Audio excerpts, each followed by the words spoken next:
Welcome to Mysteries to Die For, and this toe tag. I am TG Wolff, and I'm here with Jack, my piano player and producer. This is normally a podcast where we combine storytelling with original music to put you at the heart of a mystery.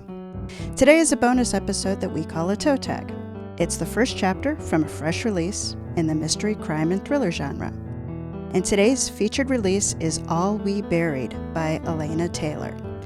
Okay, so we are not going to do the first chapter. We are going to do the second. The first chapter is the opening information about our hero, Sheriff Bet Rivers. And while that is really necessary and awesome way to start the book when you're reading the whole book, the second chapter is the one that introduces the mysteries. And since we are Mysteries to Die For, that's where we're going to start. So a few things to know about Sheriff Bet Rivers before we start. First of all, she is female. Bet is short for Elizabeth. She is in her late 20s.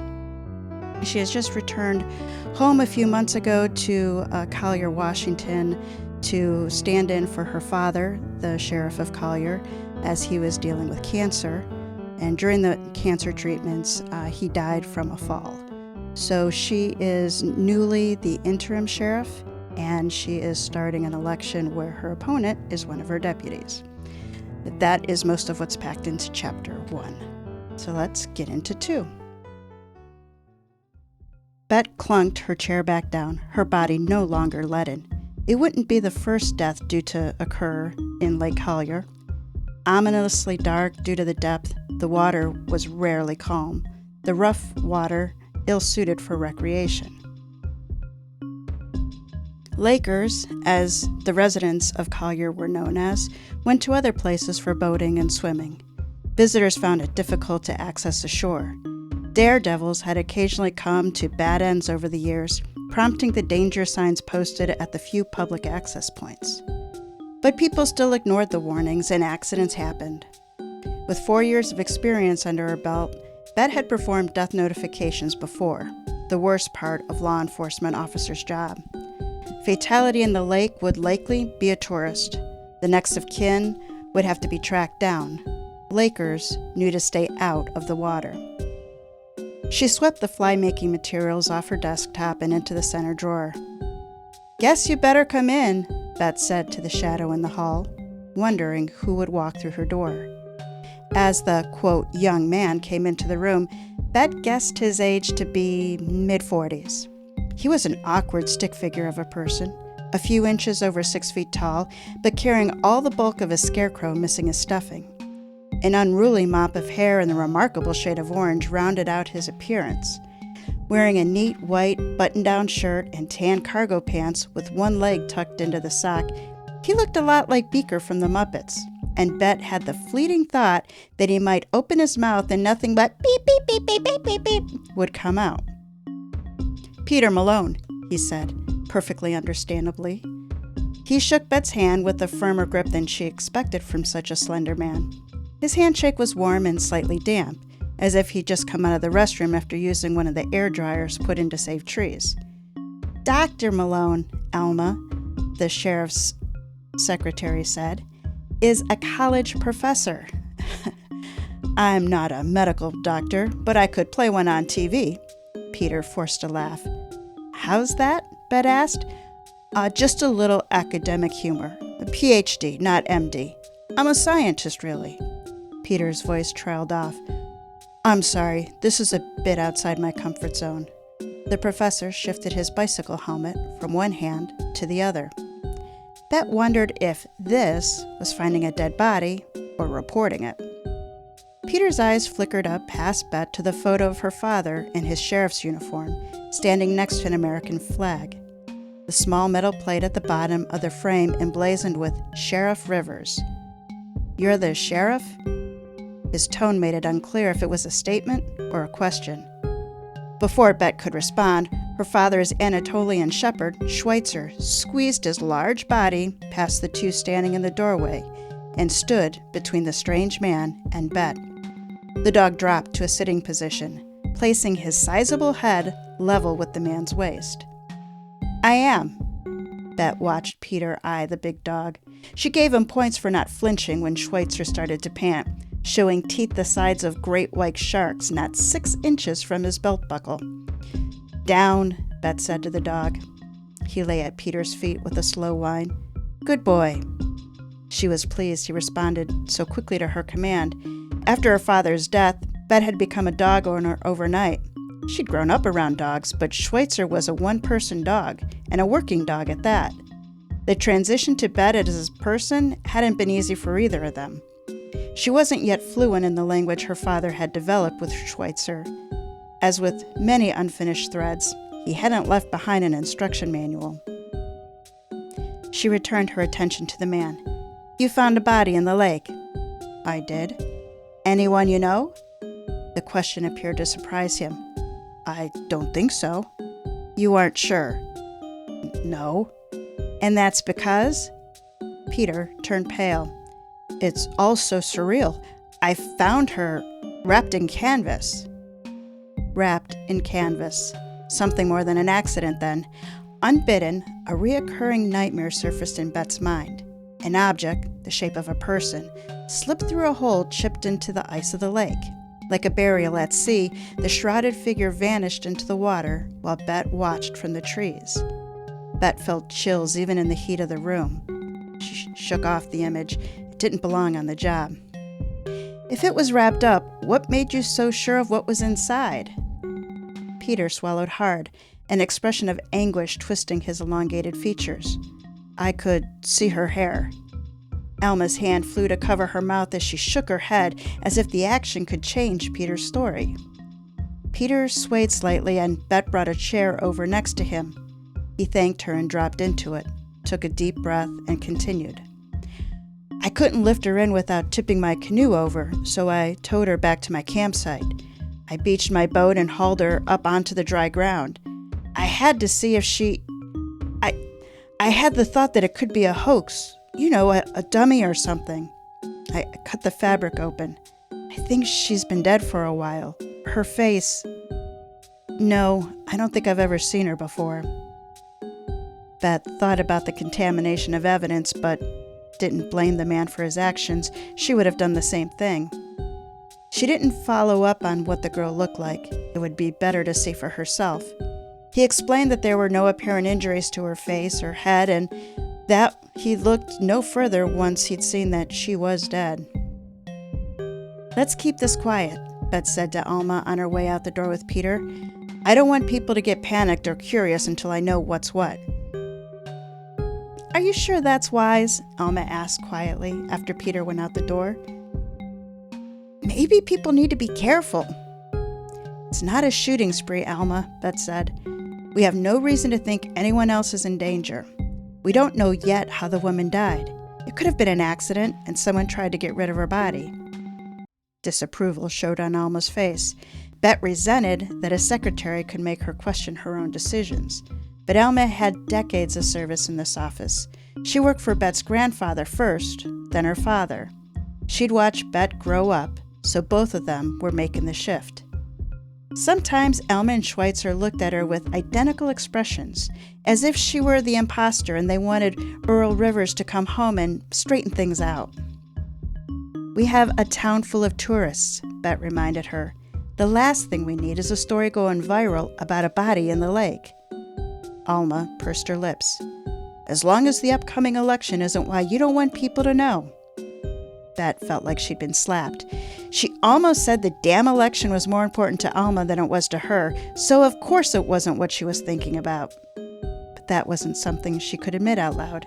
She couldn't tell the community she'd been deceiving them for the last 4 months, and all she wanted to do was fly south, like the migrating birds. "It's what Dad would do," Bet said, her voice hard as she started to leave. Schweitzer stood at her side. His willingness to go made Bet happy, but she rubbed his ears and told him to stay at the station. It hurt to see the disappointment in his rich brown eyes, but with Peter's bike, there would be no room for him in the SUV. Lately, it felt like every time she turned around, she disappointed someone. She left without making further eye contact with Alma or the dog, and found Peter at the bike rack. He unlocked his bike and then loaded it into her vehicle. "That must have been quite a shock for you," she said as he sat without speaking. It was. It is. It doesn't feel real, even sitting here with you. Bet knew firsthand how hard it could be to look at the face of a dead person. As a patrol officer in South Los Angeles, she attended numerous crime scenes. Even as she only done crowd control and taken witness statements, she observed the aftermath of vicious crimes, the images permanently carved into her memory. Bet determined that Peter hadn't seen any people or vehicle near the lake since he arrived, then let him steer the conversation to get a better feel for the man. Malone explained that he taught at the University of Washington, a top-rate research institute out in Seattle. "I am a geomorphologist." "Geo? Earth," she said. "Morph? Change?" "Give the lady a gold star. I study the process that changes the Earth's surface." "What brings a geomorphologist to study Lake Collier?" Oh, she hoped he wouldn't call her lady again. "As you know, this valley of yours was created by a glacier." Peter began to crack his knuckles, as if discussing his research made him nervous. "That makes the lake very interesting." Bet skirted one edge of the lake while they talked. The roadbed chipped out of the adjacent hillside like a ridge of a scar. The narrow shoulder and the guardrail were all that protected drivers from an abrupt drop to the water below. On rare days, the surface of Lake Collier remained calm, the water black. Now, rising chop and cloud passing in front of the sun transformed it from this morning's turquoise to a forbidding gunmetal gray. Peter paused long enough for Bet to prompt an answer. "And are you here to study that?" The professor looked around as if someone might be listening in on the conversation before he leaned over to whisper, "Top secret stuff." "I'm pretty good at keeping my mouth shut," she said. "I hope so. You never know who might be listening these days." The knuckle cracking increased in volume and tempo. "I'm kidding, of course. My research is unlikely to interest anyone outside of fellow scientists. I might surprise you. What's important about studying a glacial lake?" "Ah," he said. "But is it? There are rules to these things, you know.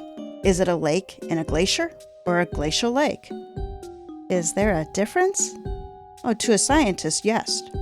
For the first time, Peter seemed to relax. Discussing his area of expertise must put him at ease, or at least put the dead girl out of his mind. If he lied about the situation, he'd be more likely to give something away if he was distracted. "We have categories for everything," he said. "Glacial lakes can be formed in a number of ways. Melting glaciers, blocked by ice, or dammed by moraine. Are you acquainted with that term?" "That's rock pushed up by a glacier." "Close enough," he said, "for our purposes. If a lake forms in a glacier, not related to the glacier itself, it's a lake in a glacier." "And you're here to, what?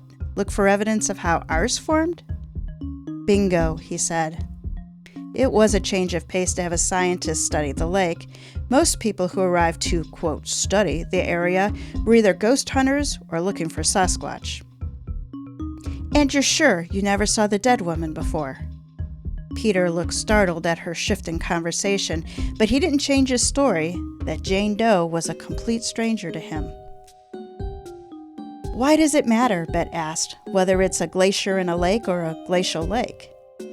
Comforted by his role as expert, Peter continued, "We study glaciers for climate change research.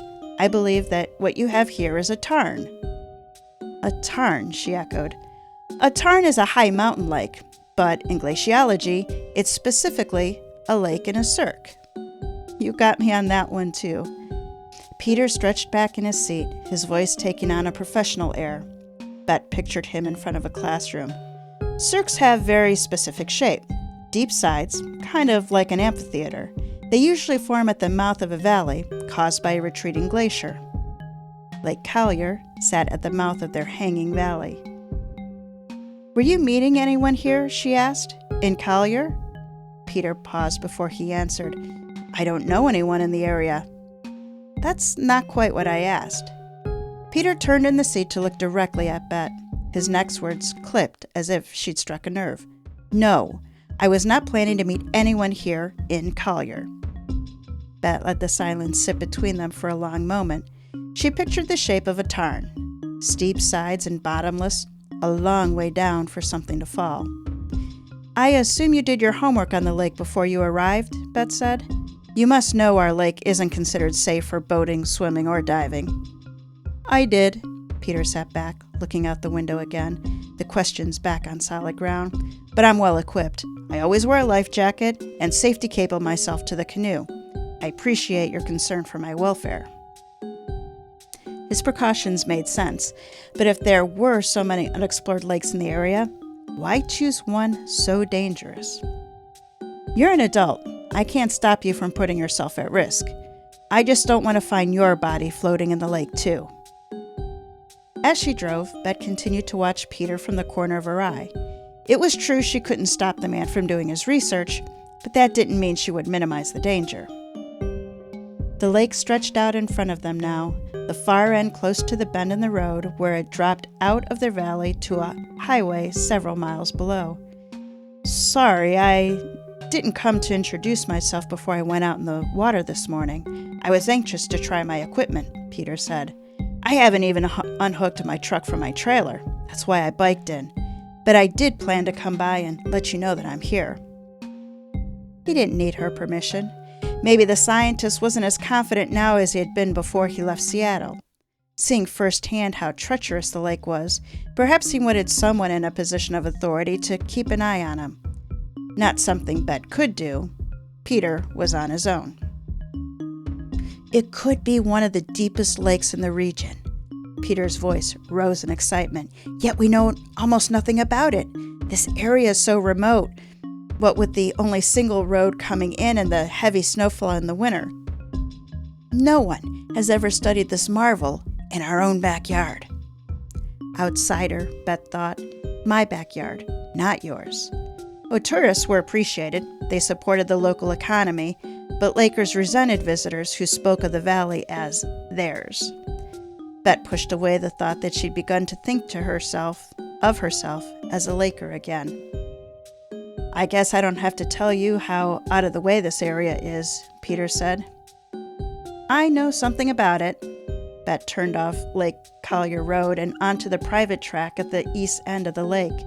The main road continued out of the mountains to twist and turn its way down to Highway 97 and the larger towns east of the Cascades, Washington State's highest mountain range. Bet stopped and put the SUV in park. Searching the ground, she found 2 sets of tire tracks in the dirt. One probably left from a large, heavy vehicle, with the smaller set behind, which she guessed would match Peter's rig. She snapped a few quick pictures with the digital camera she kept in the SUV. Defense attorneys could confiscate cell phones, so Bet never used hers if there was a possibility a photo would be used in court. Lessons learned with the Los Angeles Police Department, second nature by now. After that, she drove around a section in case she wanted to come back and make casts. Peter picked up the conversation where they'd left off. Despite the posted warning signs, I was surprised to have the lake to myself. He paused a moment, fingers twitching. Bet wondered if he ever sat still. I didn't see any boat ramps. Don't people swim or boat or fish here in the summer at all? In addition to the constant chop, the water's always cold, Bet said. Just over 30 degrees is a bit of a shock, even on a hot day. With nothing to catch, we Lakers tend to enjoy the beauty from a distance.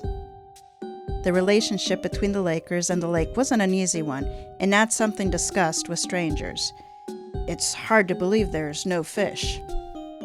Bet wondered at his wistful tone. She chalked it up to something in his scientific soul, or maybe he hoped to catch his own dinner while he was out here. I can give you some suggestions for places out in the valley if you'd like to do some fishing. Peter nodded, but didn't take her up on the offer. It doesn't look like the buildings along the lake even take advantage of the waterfront, he said. The Lakeshore Tavern has a deck. She didn't explain it was perched 6 feet above the dark water and didn't provide access to the lake. There aren't any shallows. Most of the lake is like the deep end of a swimming pool. Step off the shore and you're already over your head. Peter kept his eyes pinned to the water. Don't you ever wonder what's down there? All the time, she thought. Peter didn't seem to notice that Bet chose not to answer. The high peaks surrounding the lake and the dense patch of forest around the far side made the shore feel closed in and turned from the road from the bright light to a false twilight. They crested the top of a small hill to one of the few places that provided a flat spot near the lake. A makeshift camp was situated off to their left, a mud-splattered blue Subaru with racks for a canoe on top and a trailer hitched behind sat half hidden under trees. "Do you have permission to be on this land?" Bet asked as she pulled the SUV in behind the Suburban, not Subaru. "I do," he said. Something flitted across Peter's delicate features. Bet thought for a moment it might have been fear. "I have permission from Robert Collier, in writing if you want to see it." "Collier says you can be here? That's between you and him." Bet pushed the shifter into park. The original founders of the town, and the closest that there was to aristocracy, the Colliers owned half the valley, including the long-defunct mine that had put the town on the map, and the train yard, now leased to Jeb Pearson for the camp he ran for troubled teenage boys. The Colliers hadn't been seen in town for years. Robert Collier IV had disappeared from town just after high school, and his father had left not long after that, but they still profited from the land and the buildings that they owned. Their estate sat closed up a few miles away. Lots of families disappearing around here, she thought. She was the last of her line.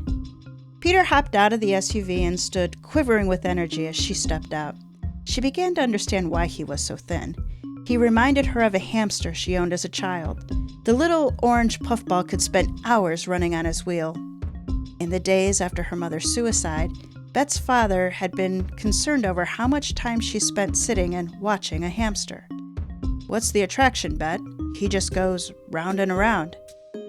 "That's what happy looks like," she told him. She expected her father to leave the room, but he surprised her by pulling up a chair and sitting down. Their faces reflected back at them in the glass of the hamster cage. Peter's voice pulled Bet back to the present. "Over there," he pointed, "by my canoe." Her eyes followed his outstretched arm. "Might be the only place to camp and launch a boat on the whole lake." Bet inspected the sandy stretch of beach. "Lucky for me," he said. "I'm going to go confirm what you found. Why don't you wait here?" Bet made it clear no wasn't an option. Then moved forward alone, pulling on latex gloves. She could see the shape, wrapped in white canvas, lying on the sand. The section Peter cut open allowed sunlight to fall on the victim's expressions, features frozen in a rictus of fear. Bet had been back in Collier for 6 months.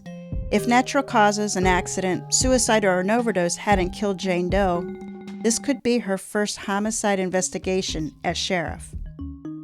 How she handled the case could impact her reputation and ability to succeed back in LA. She wanted to get her life back on track, untangled from the complications her father had created when he died. This might be step one to resurrecting her plans. Bet stopped short, adrenaline spiking at the sight of the body wrapped in canvas. Her hair should be dark. "Are you talking to me?" Peter called from his spot by the SUV.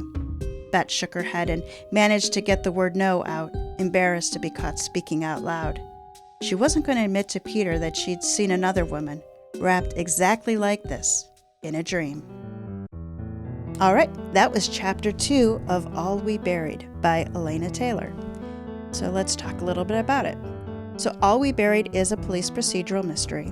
Sheriff Bet Rivers is the next in a long line of Rivers to serve Collier, Washington. On a quiet afternoon, trouble walks into her office in the form of Professor Peter Malone. While conducting research on Lake Collier, he snags the body of a woman wrapped in canvas. First, Bet has to figure out who she is, and then who killed the young woman and disposed of her body in their lake. Nothing like a challenge for your first homicide investigation. Bottom line, All We Buried is for you if you like plot-driven mysteries with rich settings and strong, quiet heroes. A little bit more of a synopsis, although the second chapter really gave you a good feel for where this is going. So a dead body isn't an unusual occurrence. It's usually a tourist, as the locals all know that Lake Collier is for looking at, not recreating in. The icy cold lake formed by a glacier is a point of interest for Dr. Peter Malone. He verifies what all the locals knew. The lake is dead. No plants, no animals, just rock. The Jane Doe he finds isn't known to any Collier residents. When her ID is discovered, it gets bet no closer to who killed her, why, or how the body got into the lake. Her suspects arrived in town about the same time Jane did. There's Dr. Malone himself, for there's no proof that he found the body as he described. There's Robert Collier IV, the prodigal great-great-grandson of the town's founder. And then there's Eric Coulter, writer, musician, and Bet's ex. One important note for optimal enjoyment, this is not a cozy. It does take place in a small town, but this is a 100% classic mystery. So Elizabeth Bette Rivers is a quiet force to be reckoned with. She is an understated woman who gets the job done without unnecessary drama. She acts when action is called for, she asks questions when she has them, and she stays quiet to keep her thoughts and her plans to herself. She is confident, capable, and brave, even when she admits to herself that she is afraid. Bette absolutely drives the mystery, continue to push for answers for Jane Doe, and following those answers wherever they lead. The supporting cast is a nice balance to Bette. We have Alma, who you met. She is I don't remember if she's in her 70s or 80s, but she's the sheriff's secretary who has known Bette since she was a child. She is the research whiz of the team. Then there are the deputies, Dale and Clayton. Dale is the one running against Bette for the sheriff's position. Clayton is part-time but dependable deputy. Then there is Schweitzer, who you met, the Anatolian shepherd that Bette inherited, who is her right-hand dog. Together, this is an effective investigating unit. Collier, Washington is as much a character as the setting. The landscape of this small, remote town carved by glaciers and settled by mining and railroad provides clues to Bette that would be lost on an outsider. The picture that Taylor paints is as beautiful as it is rawly natural. So as I mentioned, Bette does drive the mystery, getting close enough that she forces the bad guy to react. Had she stopped, say when there was no identification, the case would have gone cold and the story would have ended.